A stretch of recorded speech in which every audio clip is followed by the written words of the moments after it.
AFTV, Robbie, you've spoken to a lot of fans. Some of them are saying it's just a friendly. Some of them are saying they're disappointed. How do you take on today? Both of those things. Okay. Because it is just a friendly, so we can't look too much into it.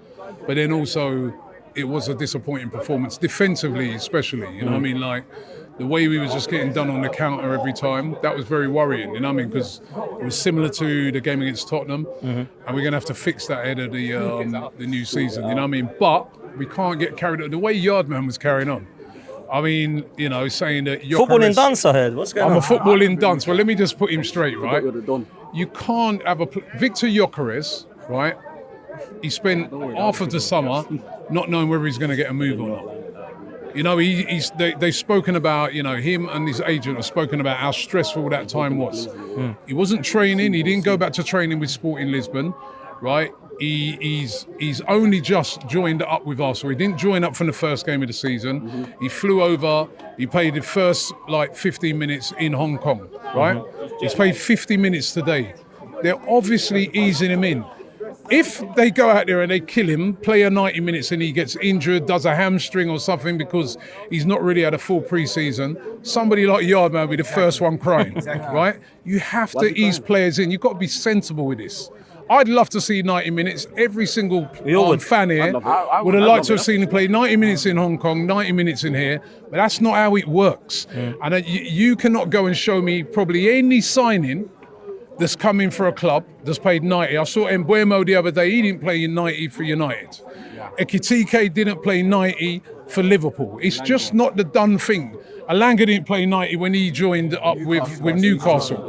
It's not the done thing. You ease players in. But this delusion that some people have that, you know, when Arsenal do it now, because he didn't play 90, Arteta's an idiot, everyone's an idiot. If you say, come on, be real in football. And then if that player gets injured now, they're the first people to start crying. They're doing the right thing with Gyökeres. It's going to ease him in. We're going to have to learn how to play with him because he's a different type of player. I saw a couple of times today where I felt that we could have played balls in behind to him. We didn't because we're not used to doing that. We're not used to doing that. You know what I mean? There was a time even today when I thought Saka could have cut the ball back to him. He went for goal. We're going to have to use this guy. We're going to have to learn how to play with him. But that don't happen overnight. That could take 10 games.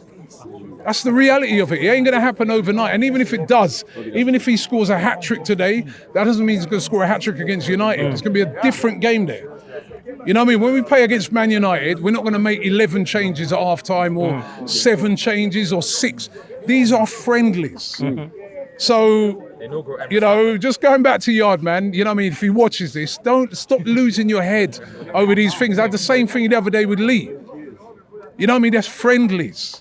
You're not going to change the goalkeeper at half-time at Old Trafford. You're not going to say, right, all right, Gabriel, warm up. We're going to make 4 changes in defence. You don't do that in a game. I've got to ask the question though, because there's a lot of people... You can't even do that in a game. You can only make 5 changes. So, come on. So there's a lot of people that are concerned, and I've been one of them in terms of our style. What do you make so far? Because I wanted to see some of the new players today. Madueke come on. We see Kepa come on. Of course, Mosquera come on. Been very impressed with him, if I'm honest. And Gyökeres, you've mentioned before. Is there a style problem at Arsenal at the moment? Does Arteta need to do more to try and get something more attacking and creative out of this team? Definitely. I think, you know... the criticisms that we still see a similar style accurate. You know what I mean? I've seen all the pre-season games and I want to see more. I want to see more attacking intent. You know, I mean, I was reading about it the other day where they said that, you know, we're trying to play a more direct style. We're trying to play it through the lines more. I have seen a bit of that. We definitely, you know, dominating games. Every single one of the games we've played, and we've played some good teams in it. Newcastle, AC Milan, Spurs, you know, these are good teams that we've been playing.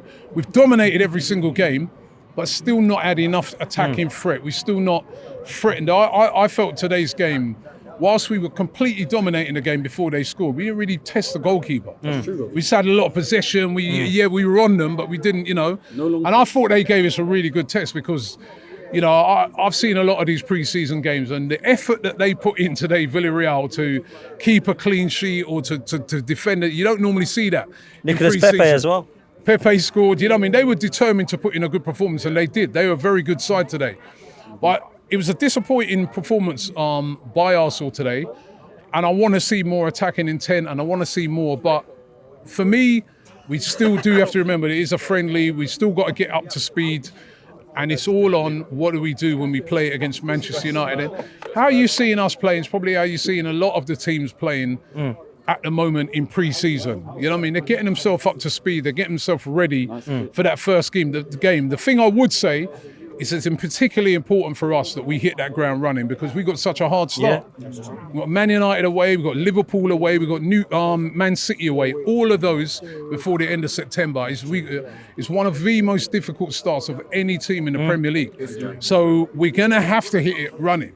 And I do understand the worry, but we do have to remember these are friendly games. They're not competitive 90-minute games. Like if that was a competitive game today, probably there was the guy got the yellow card. He'd probably been sent off. He put in about 3 of those. He wouldn't have been able to do that in a regular game.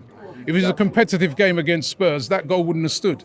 Right? They would have used VAR and said that was a definite foul, which was obvious to see. So we just need to calm down a bit. Okay. But I do understand it when people say they're a bit worried about when they see the attacking. And also the thing that's worried me the most actually has been the way we've been getting done on the counter. I don't like that. We got to really firm that up. Well, look, there's still some time to go in the window. Do we still need to do more business? I feel so, yeah. I'd like to see Eze come in. I think if Arsenal can go out there and bring in Eze, I think it's been an excellent transfer window. You know what I mean? I don't think we're going to end up getting Rodrigo as well. I just don't think, that'd be the dream, wouldn't it? It would be the dream because I do feel, we have a problem over there on the left-hand side. It doesn't function in the same way in which the right-hand side functions. But, I think it's going to be a bit unrealistic to get Eze and, say, a Rodrigo, when you consider the amount of money we've spent already and, we've not really sold a lot. So, for me, if it's going to be one more player, I'd go for Eze. I think he can be a game-changing player. He takes free kicks. We don't have a free kick specialist as well. He has the ability to go past players, whether he plays in that midfield or he plays out wide.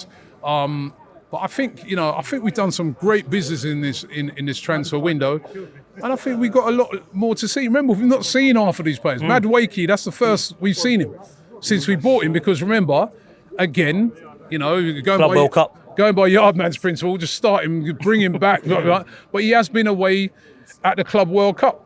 And at the Club World Cup, whether you start or not, you've got to train, with intensity for all of those games. So he ain't been ready. Mosquera has only just come. We didn't buy him in at the start of the window. You know what I mean? The only players really that we bought right at the start was Zubimendi and Norgard, and they've been getting their minutes. And I've been impressed by both of them. I've been impressed by Norgard. When I watched him over in Hong Kong and in Singapore, he impressed me. I've been, overall, the new signings have all looked all right.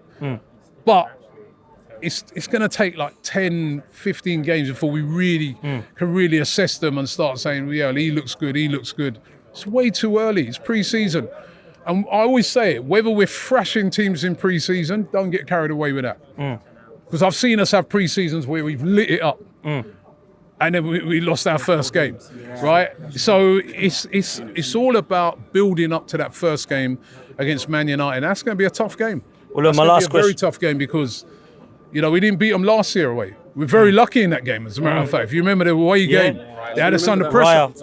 They had us under some serious pressure in that game. Raya was the man of the match, and that was when they were poor. And now they've made a couple of signings. They're about to bring in Sesko as well. We're going to face a completely different Man United on that first day. But the same problems that we're having with easing in players, they will have. Because as I said, Mbuemo has not been, doing the full 90 as what, Yardman said players should be doing, nor is Cunha, nor is the new players. I doubt Sesko is just going to jump in and play a full 90. He might not even be ready for that game. So, but it's about us getting ready. That's the most important thing. Look, last question. A lot of people are saying Mikel Arteta needs to win a trophy this season. Are we going to win a trophy this season to you, Robbie? It's going to be a tough one because, the trophy that I want to see us win is the league. Yeah. Right? That's what I want to see us win. Or the Champions League? Or the Champions League. But I think, I'm focused more on the league. Champions League is very, very difficult. Yeah, we come very close last year. But it's very, very difficult. But the one where you have more influence on it is the league, because week in, week out you're playing home and away, and you know, I think we've got a great chance of winning it, but it's going to be tough. Look what Liverpool have done, and I even saw them being linked with someone else tonight. I'm like, these guys are buying everybody. So Liverpool are going to be stronger. Man City are going to be stronger. Chelsea are stronger. They've just won the Club World Cup and they're buying players. They're buying well as well. Everybody's strengthening. It's not a foregone conclusion. It's going to be really, really tough. We're definitely not favourites to win the league. It's Liverpool that are the favourites to win the league. But what I would say is that they weren't the favourites to win it last year, and they won it at a canter, right? They didn't make no signings last year, and they won it, right? It's not always you made a million signings that wins you the league, because not always the favourite that wins it either. They proved that last year, right? And sometimes you make a lot of exciting signings, they have to gel, they have to fit in, they have to, you know what I mean, fit the system. So at this moment in time, Liverpool definitely going to be the favourites. They were the best team last year, and they've improved on that. But we've improved on what we were second best. We've improved on what we've got. So it's really hard to call, but I do believe that you're right. Arteta needs to win the trophy next season. You can't just keep coming second all the time. You can't, because, you know, patience runs out. So he's under a lot of pressure this season. You know, I think that's why he's gone big, because he knows he's under pressure. But I want us on all fronts to go for all competitions. But the one I really want is the league, because we've come so close over the last few seasons. You know, come on, let's just I do believe if this team wins the league once, I think they can win it more. They can go and do it again. I really do. But they've got to get over the line. We can do the triple. Facts.